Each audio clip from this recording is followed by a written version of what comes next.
Welcome to Luca and Miguel. Enjoy the video. You start by getting to the link now. Click the address bar or highlight the link text. If you prefer keyboard only, press Tab until focus lands on the link. Once focused, confirm the URL looks complete and has HTTP or HTTPS. This matters when pasting later. Make sure no extra characters are selected. If you need the link from selected text, press Ctrl+C to copy selection. Otherwise, move to the next step to copy the actual link itself. Now you copy the link using fast keyboard shortcuts. In most browsers, press Ctrl+L to focus the address bar, which selects the full URL automatically.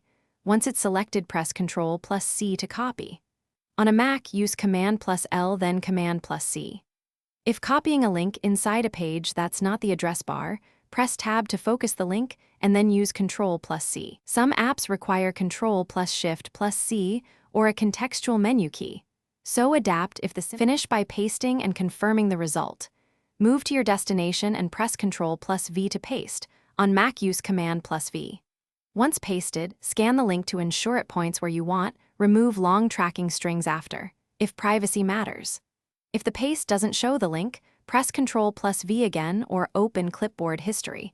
On Windows, press Windows+V to select the correct item. If all else fails, repeat the copy step and watch for focus loss before pasting. Thanks for watching and please subscribe. It's the best investment you'll ever make.